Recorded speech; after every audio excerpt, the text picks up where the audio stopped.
Tem um grande anúncio a fazer. Speech One, o nosso principal produto aqui na Speech, vai abrir uma janela de oportunidade. Antes de mais nada, tem um link na descrição para você entrar na lista de espera. Mas brevemente, o Speech One é o produto que reúne a expertise de todos os analistas da Speech para montar uma carteira extremamente diversificada, com todo o suporte que você precisa para implementar fóruns privados para tirar dúvidas, cursos completos sobre cada uma das classes de ativos, comunidades exclusivas em que apenas os participantes do Speech One participam. Então não perde tempo, clica no link da descrição que a gente se encontra já já.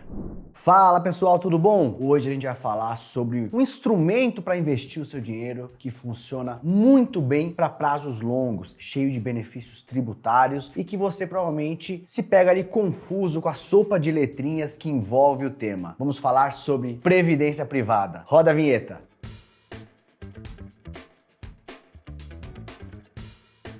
A previdência privada é uma modalidade de investimento que ficou muito conhecida para aposentadoria. Então a gente já faz essa associação direta. Por quê? Porque é um tipo de investimento que traz diversas vantagens para longos prazos. E como a gente normalmente se planeja para aposentadoria para longo prazo, tem tudo a ver com previdência. Mas antes da gente entrar aqui nos detalhes do vídeo, queria falar sobre uma percepção comum que eu ouço de investidores e investidoras, né? Muita gente teve no passado ou conhece alguém que teve uma experiência muito ruim com previdência. E como quase tudo na vida, a gente tende a generalizar. Eu gosto de sempre trazer o exemplo do restaurante japonês, né? Se a gente vai numa churrascaria e deixa para experimentar comida japonesa no que tem ali no buffet, talvez a gente saia com uma percepção errada. Nossa, isso aqui que é comida japonesa? Eu não gosto então de comida japonesa. Mas talvez se a gente for num bom restaurante de comida japonesa, a experiência seja completamente diferente. Então a gente não pode generalizar. Por quê? A indústria de previdência no Brasil é gigante.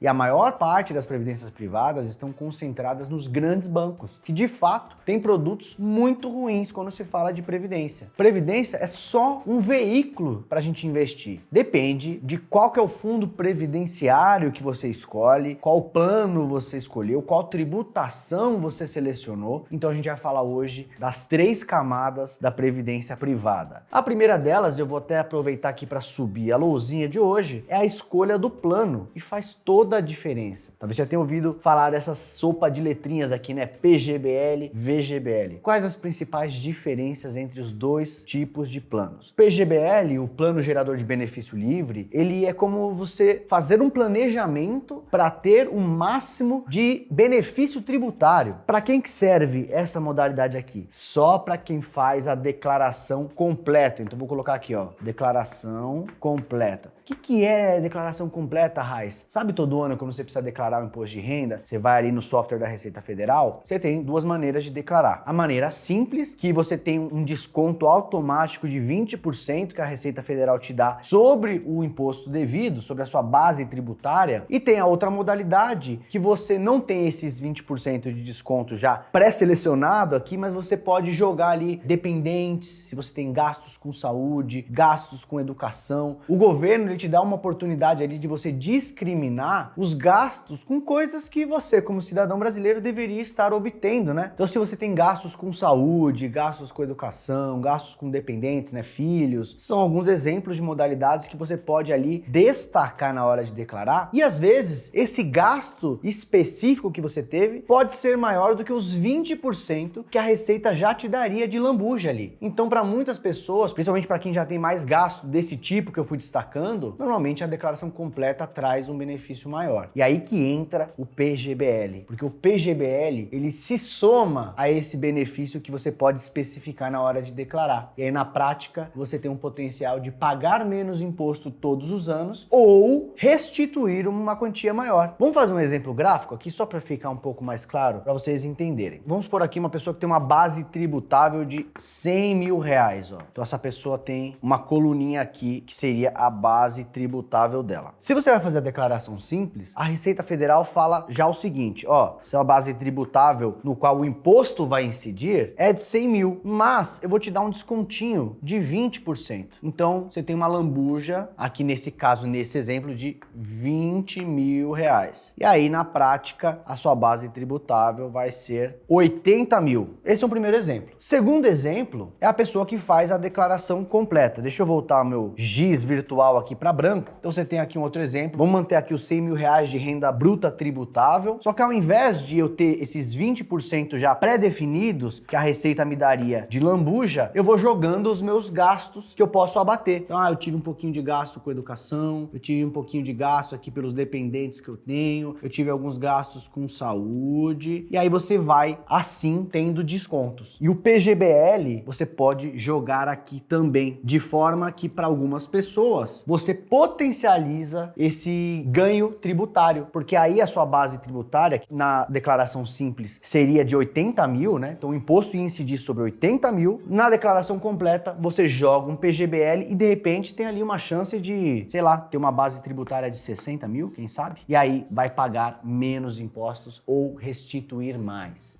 Então quer dizer que eu posso colocar uma fortuna em previdência privada porque aí eu vou baixando aqui minha base tributável? Não. Tem um limite que você pode jogar para gastos com saúde, tem um limite que você pode jogar para gastos com educação e tem um limite para você colocar a sua previdência. E qual que é o limite da previdência? 12% da sua renda bruta tributável. Vamos manter o mesmo exemplo aqui para ficar fácil? Uma pessoa que tem seu salário, lá sua receita tributável no ano de 100 mil reais. Se eu falei que o benefício é de 12%, essa pessoa pode aplicar num ano, no máximo, 12 mil reais num PGBL para obter essa vantagem. Se ela colocar 20 mil reais num PGBL, ela está desperdiçando o potencial desse benefício, que ele só vai até 12. E se ela coloca 2% só do que ela recebe no ano, né? Nesse exemplo aqui seria 2 mil reais em previdência, ela está deixando de aproveitar uma bela lambuja. Então o PGBL a gente já entende aqui. É para quem faz declaração completa e quem tem condições de investir num ano algo próximo de 12% da renda bruta tributável. Faz as continhas aí. Meus recebimentos anuais que são tributáveis são desse tamanho, eu conseguiria ali investir 12% em previdência, mas 12% é um valor que eu consigo honrar? Faça esse planejamento para ver se vale a pena, porque de fato, no longo prazo, isso tem um baita benefício, tá? Vou apagar aqui só para falar um pouquinho sobre o VGBL, e a grande diferença dele é que ele não gera esse benefício de você poder tacar ele para dentro da sua declaração do imposto de renda. Poxa, Raiz, então qual que é a vantagem do VGBL se eu não posso usar ele dentro da minha declaração para bater ali essa minha base tributável? Bom, o VGBL tem menos vantagens, mas ainda assim tem algumas características legais muito mais ligadas aos próximos dois tópicos que eu vou comentar, que é o tópico de alíquota de tributação que você seleciona e o benefício do próprio fundo previdenciário. Vou trazer aqui já um exemplo para você já entender. Come cotas, que é algo que tira um pouco da rentabilidade de fundos comuns, não existem fundos previdenciários. Então aqui a gente já tem uma vantagem para você fazer o VGBL. Fora que a questão do compromisso, né? Normalmente você faz um plano de previdência e você seleciona aquela modalidade de um débito em conta todo mês, né? Então traz ali uma certa obrigação da regularidade. Eu coloquei obrigação entre aspas de propósito aqui, porque você não é obrigado a nada. Você pode congelar os seus aportes, você pode decidir fazer um aporte maior no meio do caminho, mas normalmente as pessoas fazem previdências para irem ali aportando todo mês. Eu, por exemplo, na minha previdência, eu programei para quando cair meu salário, já tira ali automaticamente uma fatiazinha que eu tô dedicando ali pro Felipe do futuro, que é para minha aposentadoria, um investimento lá de longo prazo, tá bom? E aí existe uma diferença na tributação dos dois planos, tá? O VGBL é como um investimento tradicional, né? Que se dá lucro, você paga um imposto, perfeito? Então, você vai ficar lá 10, 15, 20 anos investindo, o lucro que você teve vai sofrer uma mordidinha, como é normal, você já está habituado ou habituada. Agora, no PGBL, essa tributação é um pouco mais apimentada, porque o imposto vai incidir no montante acumulado e não somente nos lucros. Por isso que o PGBL tem que ter essa baita vantagem de você poder jogar ele para dentro da sua declaração, porque senão lá na frente tributa muito. Então você passa uma vida jogando o seu PGBL dentro da sua declaração de imposto de renda, pagando menos imposto todo ano ou restituindo uma quantia maior, e lá na frente você vai ter ali uma tributação que vai incidir sobre todo o montante, mas você colheu tanto benefício ao longo da vida que aí não fica tão ruim. Por isso que é importante você de fato fazer esse planejamento para ver se você consegue aportar ali próximo dos 12%, né? Vou citar aqui o caso do meu pai. Tinha uma previdência bancária que o gerente empurrou para ele anos e anos atrás. Ele não fazia a declaração completa na época, então o gerente recomendou um negócio errado para ele. Ele nem sabia como funcionavam essas coisas ali. Fez uma previdência que ele passou a vida inteira sem usar o benefício dela, jogando ali dentro do imposto de renda. E no final, quando ele for realmente usufruir do benefício que ele acumulou, vai incidir o imposto sobre tudo, sobre todo o montante. Então, para o meu pai, não valeu a pena, graças a um gerente de banco ali, que sentou para tomar um cafezinho com ele, falou que tinha uma boa alternativa e acabou dando uma péssima alternativa. Sem falar que o fundo previdenciário do plano do meu pai era terrível, né? Mas vocês aqui vão fazer diferente. Vocês vão pegar ali a dica e seguir um caminho profissional para se investir em previdência. Ficou entendido? PGBL para quem declara completo, VGBL para quem declara simples. Aqui você joga dentro da sua declaração anual de imposto de renda, aqui não. Aqui você vai ter um imposto que vai incidir sobre tudo, aqui o imposto vai incidir somente sobre lucro. Vamos para o segundo passo da nossa conversa de hoje: tributação. Quando a gente faz um plano previdenciário, aí eu já escolhi se eu quero PGBL ou VGBL ali, agora eu tenho que definir qual tributação que eu quero. Eu quero a tributação progressiva ou eu quero a tributação regressiva. A tributação progressiva, em muitos lugares, também é conhecida como compensável. Você vai encontrar com os dois nominhos aqui. O que é isso? A alíquota, ela é travada em 15%. Então não importa quanto tempo você permaneça nessa previdência, o imposto vai incidir com essa alíquota de 15%. Lembra? Se for um PGBL, 15% sobre tudo. Se for um VGBL, 15% sobre o lucro. Mas qual que é a questão? E por que esse outro nomezinho aqui, compensável, faz sentido? Porque, a depender da sua alíquota pessoa física em cima da sua renda anual, você vai ter que compensar um excedente. Vou falar um exemplo que se aplica a mim. A minha alíquota, de acordo com a minha renda anual, é de 27,5%, que é o teto da alíquota aqui no Brasil. Aí eu invisto numa previdência com tributação progressiva ou compensável, e aí eu resgato. Na hora que eu resgato, 15% já fica retido na fonte. Só que a minha alíquota, a alíquota do Felipe Arraes aqui, é de 27,5%. Então, ou seja, eu vou pagar 15% na fonte. Quando chegar a declaração de ajuste anual, eu vou ter que compensar a diferença, isso aqui, né? Então, eu vou ter que pagar mais 12,5% de imposto na hora de declarar o imposto de renda. A tributação regressiva, ela começa altíssima. Ela começa